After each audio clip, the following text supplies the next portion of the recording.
Hello friends, आज काय special स्वामी भक्ती या चॅनलवर मी तुमचं पुन्हा एकदा नव्याने स्वागत करते. तर आज आहे गणेशोत्सवातील दिवस 8वा, बरोबर. चला, त्याच निमित्ताने आजही आपण आपल्या व्हिडिओवर एखादी छानशी अशी कथा पाहणार आहोत. पण ही जी कथा आहे ती नेहमीपेक्षा थोडी वेगळीच आहे, कारण ही कथा आपल्याला आपलं जे नशीब आहे, आपलं जे रडकं नशीब आहे, आपण ज्या नशिबावर आपण सतत म्हणत असतो काय माझं नशीब, काय माझं नशीब, तर हे नशीब तर आपले बदलणारी कथा आहे. तर ह्या कथेमध्ये आपण पाहणार आहोत की एका कुत्र्याने यमराजाला मनुष्याची एक घाण सत्य सांगितले आहे. तर ते सत्य कोणते आहे तेच आपण या व्हिडिओमध्ये आज पाहणार आहोत. तर व्हिडिओ शेवटपर्यंत नक्कीच पहा. तुम्हाला हा व्हिडिओ नक्की आवडणार आणि तुम्ही या व्हिडिओमधून काही ना काहीतरी नक्कीच शिकणार आणि तुमच्या आयुष्यात बदलही नक्कीच घडणार, हे मात्र नक्कीच आहे. चला तर मग नेहमीसारखं आता आपण आपल्या व्हिडिओला सुरुवात करूया. एका कुत्र्याने यमराजाला माणसांबद्दल सांगितले. आयुष्यातील कटू घाण सत्य ऐकून तुम्हीही हैराणच व्हाल. तर या प्राचीन कथेत मी तुम्हाला सांगणार आहे की एक कुत्रा यमलोकात कसा पोहोचला आणि यमराजशी पैज लावतो आणि यमराज कुत्र्यासमोर तो पैज हारतो सुद्धा, आणि यमलोकाचे सर्व नियम बदलावे सुद्धा लागतात. तर या कथेमध्ये भगवान विष्णूने यमराजाला मानवी जीवनासंबंधी कोणते महत्त्वाचे ज्ञान दिले आहे ते सुद्धा आपण पाहूया. या कथेत रमून जाण्यापूर्वी तुम्ही देखील स्वामी समर्थ आईचे आणि आपल्या गणपती बाप्पा मोरया असे कमेंट बॉक्समध्ये 3 वेळा लिहायला अजिबात विसरू नका, बरं. तर तुमचा वेळ आता वाया न घालवता कथा सुरू करूया. मित्रांनो, प्राचीन काळी मध्यवर्ती देशात एक अतिशय सुंदर शहर होते. तर त्याच शहरामध्ये एक श्रीमंत व्यापारी सुद्धा राहत होता. त्याच्याकडे एक लाल कुत्रा होता. तो सेठ अतिशय लोभी आणि कपटी स्वभावाचा होता, पण तो भगवान विष्णूचा मात्र मोठा भक्त होता. तो नेहमी आपले आवडते देवता भगवान विष्णूची पूजा करत असे. मग एके दिवशी त्या शेठच्या भक्तीने प्रसन्न होऊन भगवान विष्णू त्याला भेटायला येतात आणि त्याच्यासमोर हजर होऊन म्हणतात, मी तुझ्या भक्तीवर खूप प्रसन्न झालो आहे. तुला जे वरदान हवे आहे, तुझी जी काही इच्छा आहे ती मी नक्कीच पूर्ण करेन. तो शेठ भगवान विष्णूला म्हणतो, हे भगवंता, तुझे दर्शन घेऊन मी धन्य झालो आहे. मला आता काही नको आहे. माझ्याकडे तुम्ही दिलेले सर्व काही आहे. मग तो सेठ एका साधा कागद काढून भगवान विष्णूंना म्हणाला, प्रभू, कृपया या कागदावर ना सही करा, म्हणजे मी जगातील लोकांना देवाच्या अस्तित्वाचा पुरावा दाखवू शकेन. आजकाल जगात कोणीही देव आहे यावर विश्वास ठेवू इच्छित नाही. तेव्हा देव म्हणाला, ठीक आहे भक्ता, आण, मी तुझ्या कागदावर सही करतो. असे म्हणत भगवान विष्णू त्या शेठच्या कागदावर सही करतात आणि ध्यानात जातात. मग त्या सेठने तो कागद नेहमी आपल्या खिशात ठेवला, जेणेकरून तो देवाच्या अस्तित्वाचा पुरावा इतरांना दाखवू शकेल. त्यानंतर काही दिवसांनी त्या शेठचा कुत्रा मेला. त्यामुळे शेठ खूप दुःखी होतो. शेठचा कुत्रा मेल्यानंतर यमलोकात जाऊ लागतो. मग यमलोकात गेल्यावर तो कुत्रा येऊन यमराजांसमोर उभा राहतो. यमराज त्या कुत्र्याचा हिशोब घेतात आणि म्हणतात,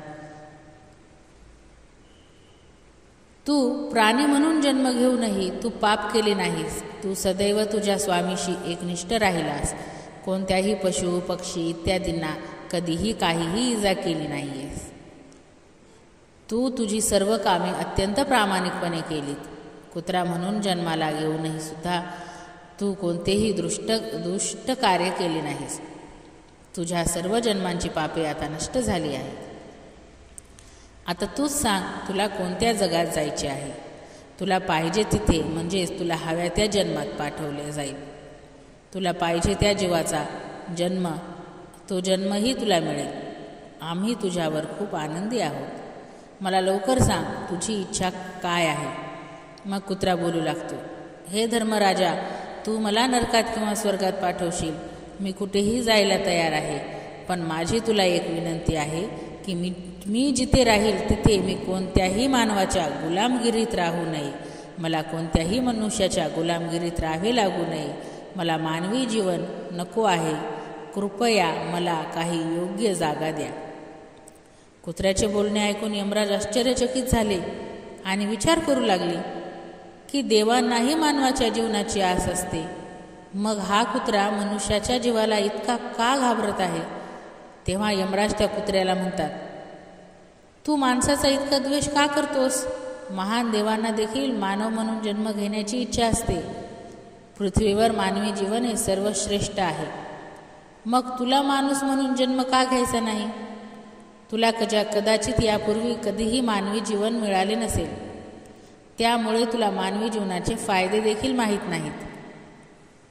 एकदा का तुला मानवी जीवन मिळाले की त्याचे किती फायदे आहेत हे तुला कळेल.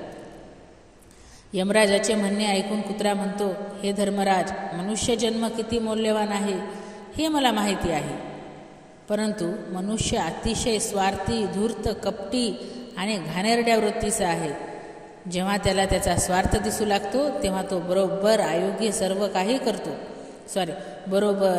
योग्य अयोग्य सर्व काही विसरतो. तो कशातच समाधानी नसतो.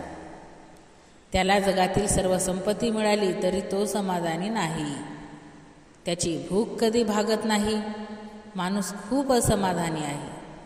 तो विनाकारण दुःखी होऊ लागतो आणि इतरांनाही दुःख देऊ लागतो. माझ्यासारख्या मुख्या प्राण्यांना माणूस गुलाम म्हणून ठेवतो आणि आपलं काम करत राहतो. एवढेच नाही तर मनुष्य देवाला सुद्धा फसवतात. म्हणूनच मला मनुष्य जन्म नकोच आहे. यमराज म्हणतात, हे श्वान, असे काय म्हणतोस? मनुष्य देवाला कसा फसवू शकतो? तूच सांग, मलाही जाणून घ्यायचे आहे. मग कुत्रा म्हणू लागतो, हे धर्मराज, माणूस मंदिरात गेल्यावर स्वार्थी मनाने देवाची पूजा करतो. तो देवाला म्हणू लागतो, हे देवा, माझ्यासाठी हे काम कर ना. मी एवढा पैसा देतो, दानधर्म करतो, भंडारा करतो, गरिबांना कपडे दान करतो. पण त्याचे काम पूर्ण झाले की तो सर्व काही विसरून जातो. पुढे जाण्याच्या शर्यतीत तो आपल्याच लोकांचे शोषण करत राहतो. एकमेकांचे पाय ओढत राहतो. तो स्वतः उठण्याचा प्रयत्न करत नाही आणि इतरांना तर उठूच देत नाही. शांतपणे जेवत नाही किंवा इतरांना खाऊ देत नाही. तो आपले काम करून घेण्यासाठी इतरांची फसवणूक करतो आणि त्याचा धूर्तपणा पाहत असतो. देवालाही लोभ दाखवून तो आपले काम करून घेतो. काम पूर्ण झाल्यावर तो म्हणतो, देवाकडे सर्व काही आहे, त्याला मी काय देऊ? असे बोलून तो आपल्या शब्दावर परत जातो. हे यमराज, माणसाची वाईट कर्मे मोजून आणि तुला सांगून मी थकून जाईल, पण त्यांची वाईट कर्मे काही संपणार नाहीत. देवसुद्धा त्याच्या धूर्ततेच्या तुलनेत काहीच नाही.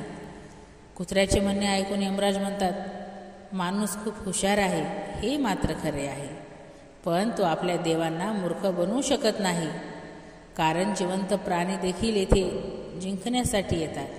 त्यांना शिक्षा करणारे आम्हीच आहोत. त्याने पृथ्वीवर कितीही धूर्तपणा जरी केला तरी त्याला मृत्यूनंतर इथेच यावे लागते. नरकात जाण्याच्या भीतीने आणि माझे भयंकर रूप पाहून सर्व लोक येथे येतात आणि माझ्यासमोर रडतात, क्षमा मागतात, थरथरतात. सर्व मानव आपल्या नियंत्रणाखाली काम करतात. मग कुत्रा बोलतो, हे धर्मराज, लोक तुमच्याकडे जिंकण्यासाठीही येतात, पण ते सर्व मृत आहेत. आपण कोणत्याही जिवंत व्यक्तीला भेटले नाहीत. जर तुम्ही एखाद्या जिवंत माणसाला यमलोकात आणले तर तुम्हाला समजेल की जिवंत माणूस किती धोकादायक आहे. आता हे ऐकून यमराज आश्चर्यचकित झाले आणि संतापले सुद्धा. ते विचार करू लागले, हा कुत्रा आमच्या जागेवर येऊन आमचा अपमान करत आहे. या घृणास्पद कुत्र्याला दाखवलेच पाहिजे, कोणताही माणूस आपल्यासमोर काहीच नाही. माणसाची धूर्तता आपल्यासमोर काम करू शकत नाही. हे सिद्ध करण्यासाठी यमराज आपल्या दूतांना बोलावून सांगतात, जा आणि या कुत्र्याच्या मालकाला जिवंत यमलोकात घेऊन या.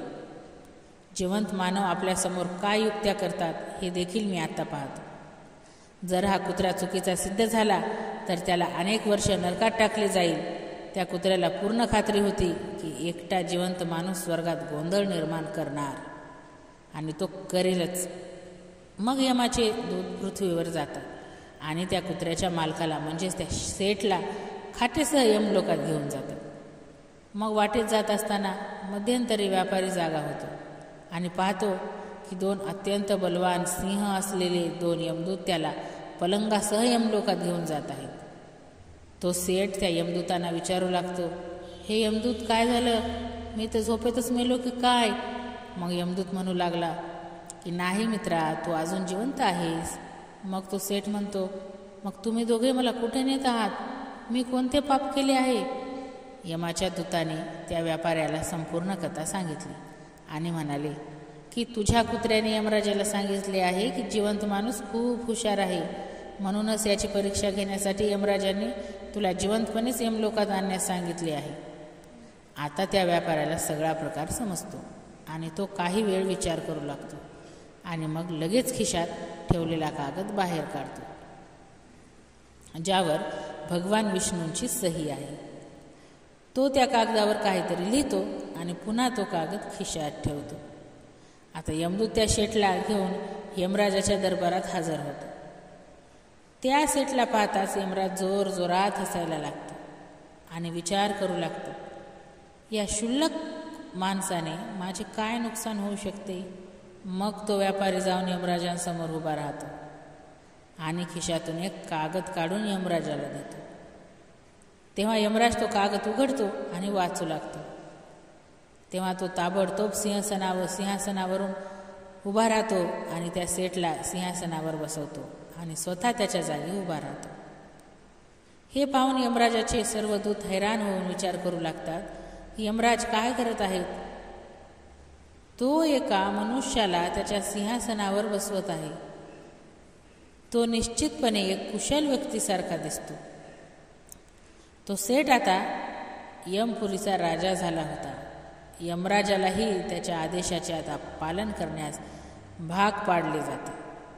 मग सिंहासनावर बसताच तो यमलोकाचे सर्व नियम बदलतो आणि यमराजाला यमलोकाच्या दाराचा रक्षक बनवतो.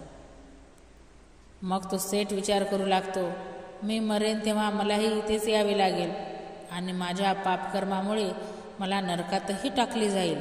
म्हणूनच त्या सेठने सर्व प्राण्यांना स्वर्गात टाकण्याचा आदेश दिला आणि नरकाचे दार कायमचे बंद केले.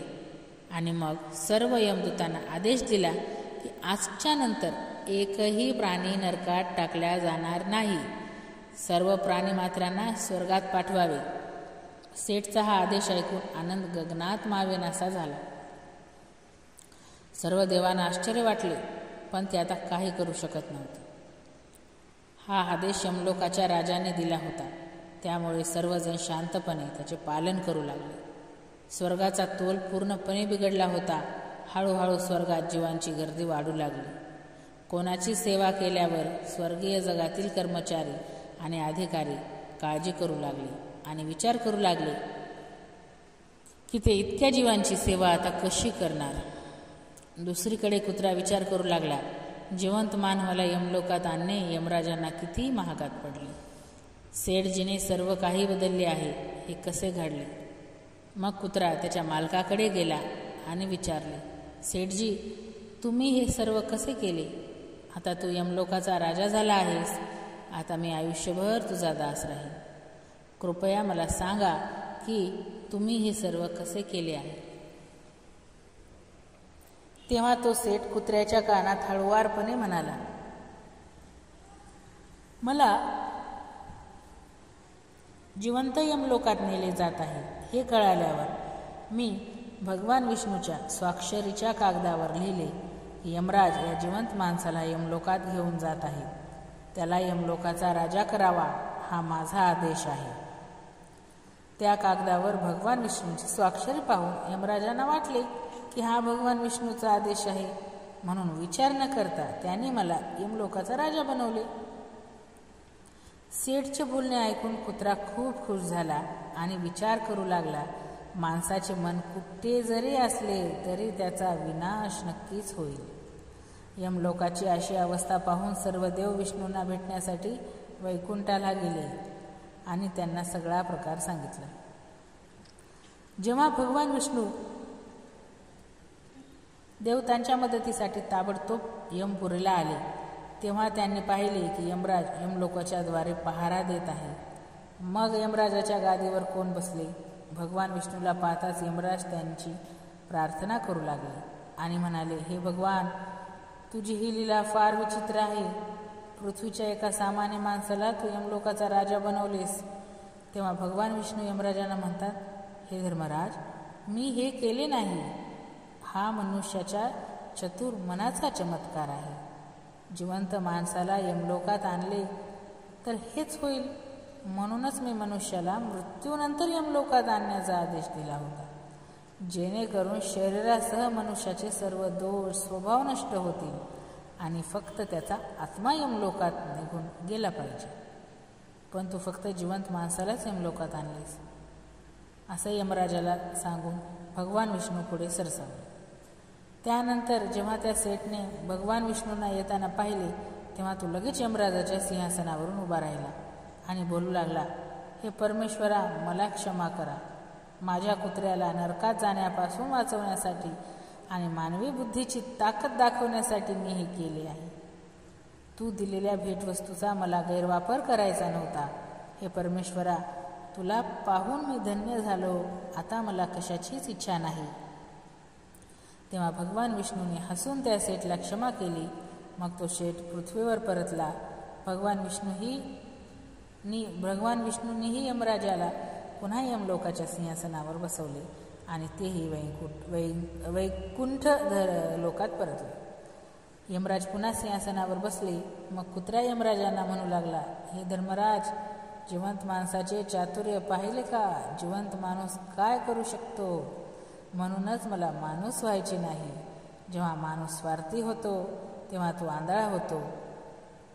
तो त्याचे मित्र आणि कुटुंब पाहणे बंद करतो. लोभामुळे तो धर्म विसरून दुष्कर्म करू लागतो.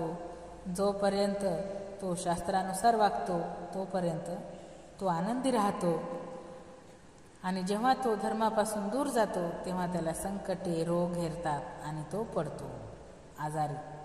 तेव्हा यमराज त्या कुत्र्याला क्षमा करतात आणि यमलोकातील बदललेले नियम पुन्हा पहिल्यासारखे करतात. तर मित्रांनो, अशा प्रकारे एका कुत्र्याने यमराजाला मानवी जीवनाचे सत्य सांगितले. तर मित्रांनो, आजची कथा तुम्हाला कशी वाटली हे मला कमेंट बॉक्समध्ये नक्कीच सांगा.